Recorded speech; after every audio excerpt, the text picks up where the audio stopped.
This is the video lecture for sections 6.1 through 6.3, where we examine electromagnetic radiation and how it interacts with atoms, individual atoms. In this section, we'll look at electromagnetic radiation and the electromagnetic spectrum.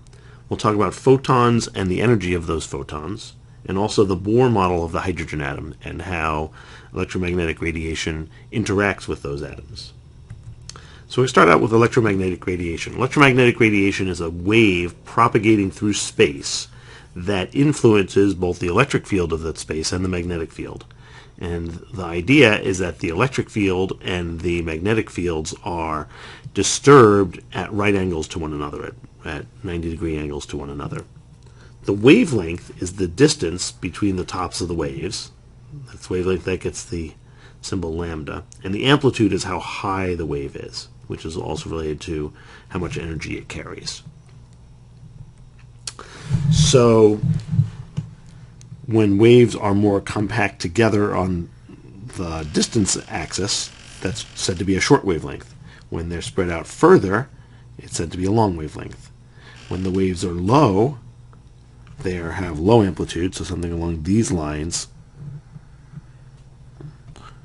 would have lower amplitude here than we have here because it's less high, and high up would have high amplitude. We're going to be mostly dealing with wavelength and frequency and not dealing with amplitude for what we're going to be talking about. So wavelength and frequency are inversely proportional with one another, and when you multiply wavelength times frequency, which is given the symbol nu, those always equal the speed of light when the electromagnetic radiation is going through a vacuum. And the speed of light is what it sounds like. It's how fast light moves, and it's 3.00 times 10 to the 8th meters per second.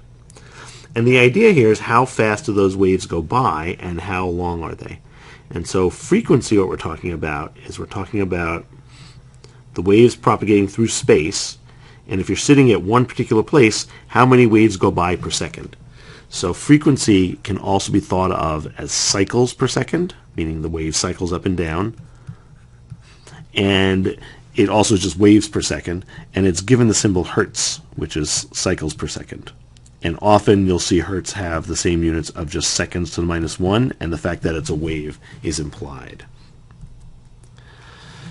So let's look at the relationship between these two things. A radio station has a frequency of 103.5 megahertz. That's an FM station. And what would be the wavelength of that radiation? And so what you do is you rearrange the equation for relating wavelength and frequency to the speed of light, and you have that the wavelength is equal to the speed of light over the frequency. So what we can do is we can put the speed of light, 3.00 times 10 to the 8th meters per second, and the frequency, which is 103.5, that capital M stands for mega, so that's times 10 to the 6th, and hertz would be waves per second. Now notice that our units of per second are going to cancel, and we're going to come up with units of meters per wave, which makes sense. So when we divide that out, 3.0 times 10 to the 8th over 103.5 times 10 to the 6th, we get 2.90 meters, which is roughly 10 feet. So FM stations have wavelengths that are roughly the size of a small, the distance across a small room. Now what we're going to do is we're going to talk about the electromagnetic spectrum overall. We were just talking about radio waves, which are down in this part of the spectrum, and there are a few very important parts of the electromagnetic spectrum that you should know, and you should know their relative positions on the spectrum. At very short wavelengths are gamma rays, and those are the most energetic, most dangerous of electromagnetic rays. And then below that are X-rays, still quite dangerous as you know. And then there's the ultraviolet region, which is also just called the UV, and we often split that up into the far ultraviolet and the near ultraviolet. And then there's a small sliver here, which is the visible radiation. That's visible light we can see. At longer wavelengths from that is the infrared, called the IR. Then microwaves, and then beyond microwaves are radio waves, which are used for television and radio. Let's spend a little more time on the visible spectrum. People can normally see from about 400 nanometers to about 700 nanometers. We're going to skip to a simulation for this. This is a simulation where you can click on different parts of the electromagnetic spectrum for the visible region and see what happens to the wave. And so when we're at 400 nanometers for our wavelength. You can see the wave looks like this, and so the distance from here to here is about one wave, and it's 400 nanometers. The frequency is 7.45 times 10 to the 14th, so that's many, many, many waves going by per second. As we move away from the blue, towards the yellow, the waves get longer. As we move further on to the orange and through to the red, the waves are longer yet. And so what we're seeing is that the red side of the spectrum is where the electromagnetic radiation has long wavelength and large value for its wavelength. The blue or violet region of the spectrum is, so I'll just put blue, that's where you have relatively short wavelength, and so therefore your wavelength is small in that case. So let's talk a bit about how radiation interacts with atoms and with molecules. What happens with visible and ultraviolet light is electrons in atoms or molecules are promoted to higher energy levels.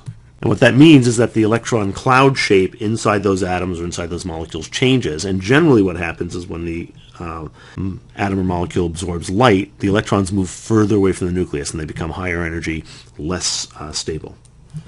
Infrared light makes molecules vibrate. And a vibration is where one atom moves with respect to the other atoms. It's not the same thing as spinning around or just moving through space. It's where the bonds change either their length or the angles between them. Microwaves, they work by making molecules rotate or spin around.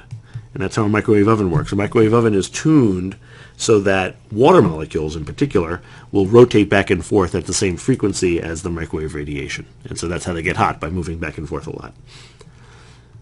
Radio waves make things simply translate, if anything, because they're such low energy, and translate just means like move in a direction. What X-rays can do is X-rays can break chemical bonds. They're energetic enough that X-rays as well as gamma rays can break chemical bonds, and that's why they're dangerous, because they'll take stable molecules inside your body, break them up into molecules that are unstable, that are very reactive, and those molecules then go on and act as poisons in your body. So from that we get the idea that light has energy associated with it, and that energy comes in discrete amounts or discrete packets of energy. And that gives us the idea of photons. Photons are essentially packets of light on the molecular scale or on the atomic scale. And the energy of a photon is related to the light's wavelength or its frequency. And so what we generally use, we use the frequency.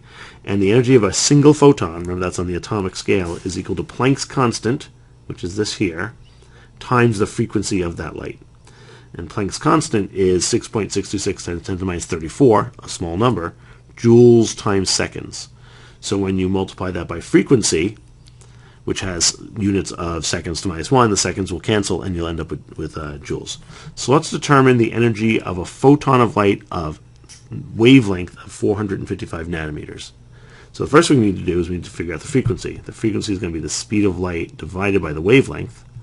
So it's going to be 3.00 times 10 to the 8th meters per second,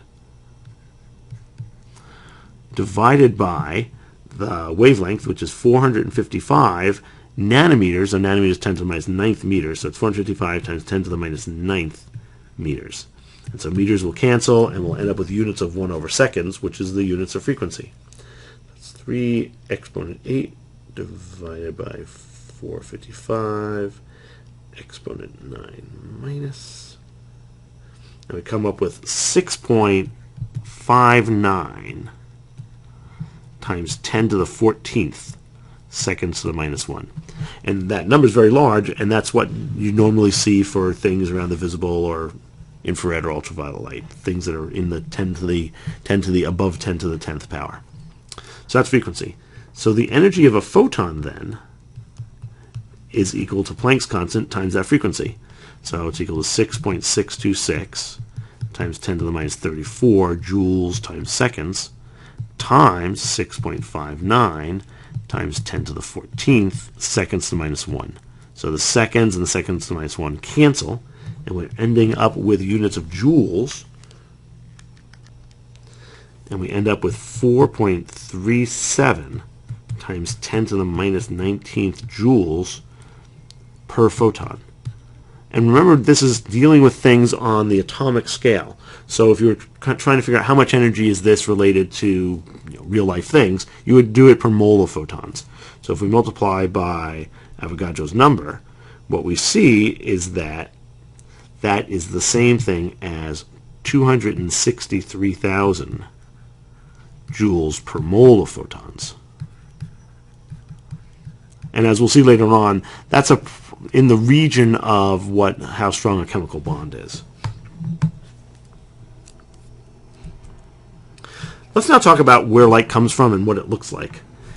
Light comes from when you have an excited object, and it releases energy to become back to what it's called its ground state, so that it no longer is excited anymore. And it gives up that energy, sometimes as heat, more often as heat, but sometimes as photons of electromagnetic radiation, as light. And it differs where that light comes from. If you take a solid, like an old-style incandescent light bulb, and heat it, what you see is what's called a continuous spectrum of light. And we'll look at what that is in a second. Whereas if you excite a gas, particularly a gas that contains single atomic species, what you see is not a continuous spectrum of light, not all the wavelengths, but only very specific wavelengths. So what happens is, if you take white light coming from a light bulb, so this is from like a tungsten type light bulb here, you shine it through a couple of slits just so you have a narrow beam of it, and put it through a prism, what you'll have is you'll see the light spread out as a rainbow, and you'll see all of the colors of the light. You'll see all the wavelengths of light, and that's called a continuous spectrum.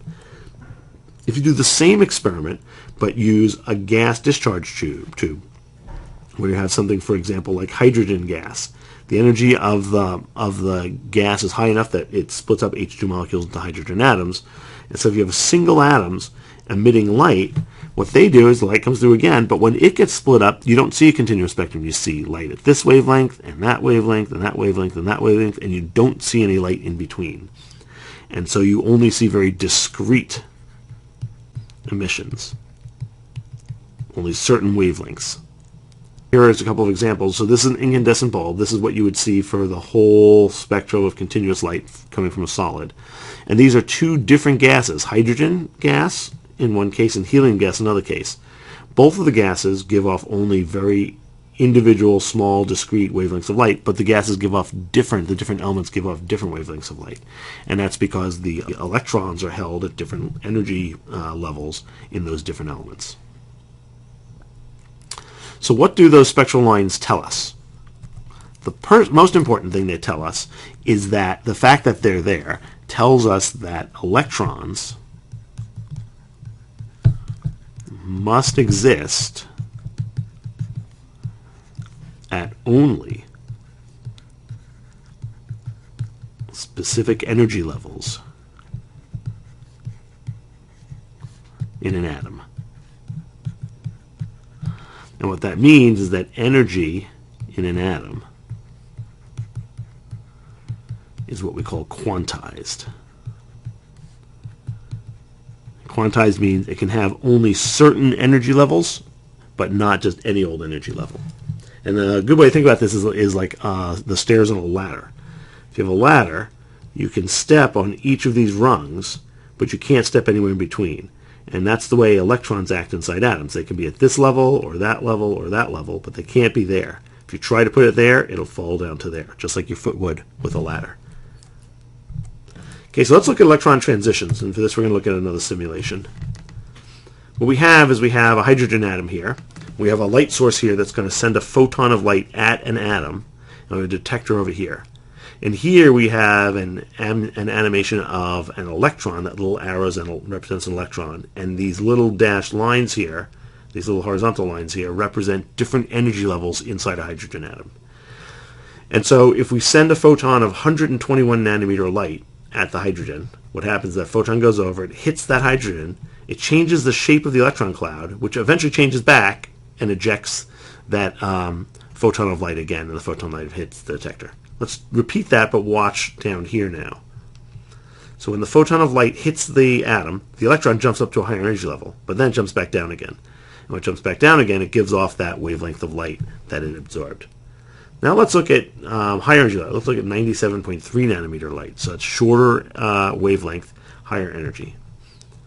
When you send that photon of light in, it actually shoots the electron all the way up to n equals 4. Now it jumps down to n equals 2, and then down to n equals 1 eventually.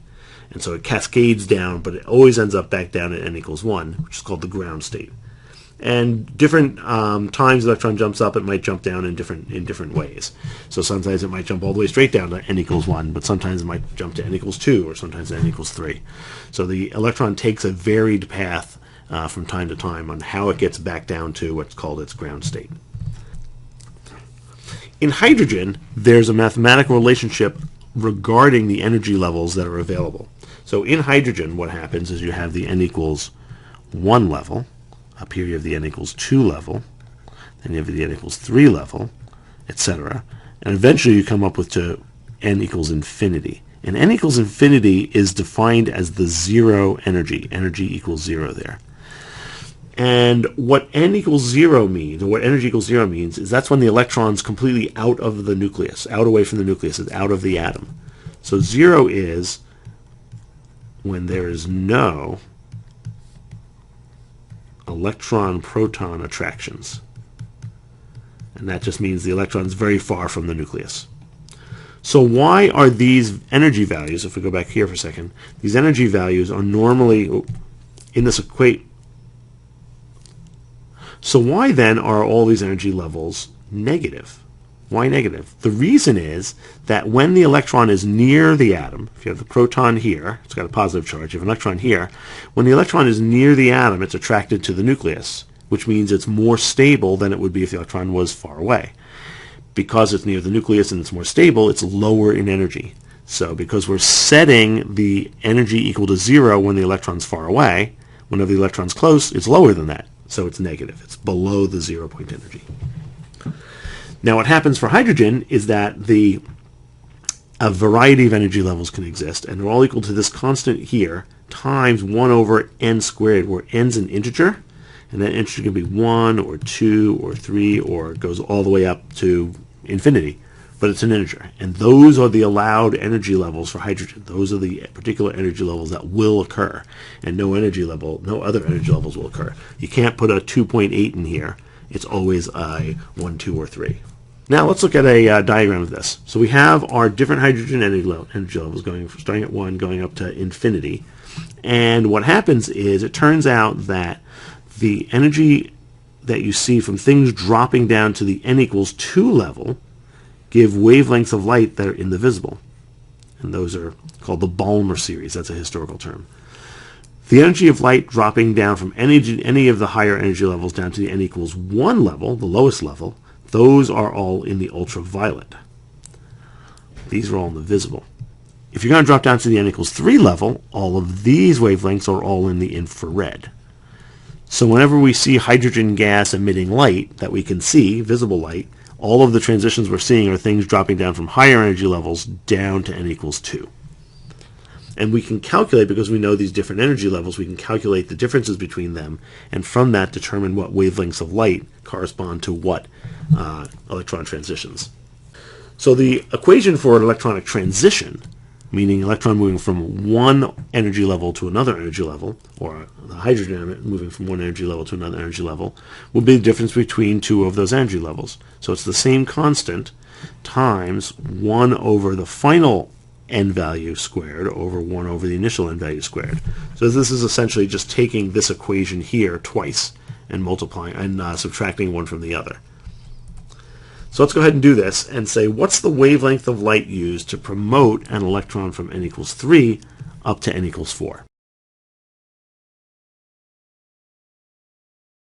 The energy for that is going to be minus 2.179 times 10 to the minus 18th joules times 1 over the final n value squared. So it's going to end up at n equals 4, so it's 4 squared, so it's 16, minus 1 over the initial value squared, which is 3 squared, which is 9. And so if we do that, we come up with 1.059 times 10 to the minus 19th joules. And that's the energy of a photon of light that can make that transition. Now remember, E equals h nu, So nu equals E over H. So we can solve for the energy, for the frequency of that light. So it's going to be 1.059 times 10 to the minus 19th joules divided by Planck's constant, 6.626 times 10 to the minus 34 joules times seconds. Notice joules will cancel and we'll be left with seconds to the minus 1, which is what we want. And that gives us 1.60 times 10 to the 14th seconds to the minus 1. And that's the frequency. And therefore the wavelength is equal to the speed of light over the frequency. And so when you do that, you come up with 1.877 times 10 to the minus 6th meters. So that's then the wavelength of the light that will cause an electron to go from n equals 3 level to n equals 4 level. Finally, let's look at a conceptual version of this. The bottom layer level here is the n equals 1 level is called the ground state. It's the lowest state that the atom can be in. All of the higher level ones are called excited states.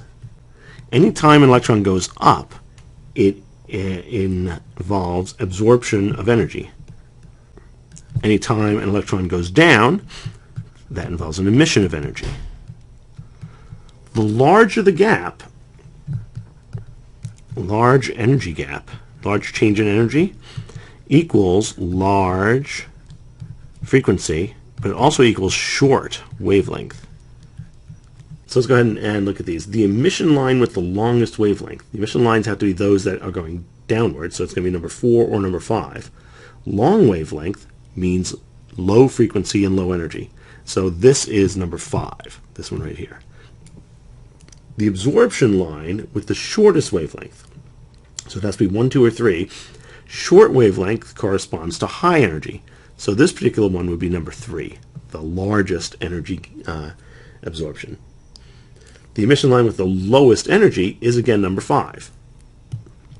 It's emission line with the smallest energy drop. The absorption line with the lowest energy will be the lowest, the smallest energy increase, which in this case will be number 1. It's the one that goes up, but it's the smallest. The emission line with the lowest frequency, remember lowest frequency means low energy, so lowest frequency, emission line would be number 5. Emission means the energy is going down, low frequency means low energy, so that's 5. The line corresponding to the ionization energy of hydrogen. Ionization energy means taking an electron out of the atom. That's the n equals infinity level. So that's going from n equals 1 all the way out of the atom, so that's number 3.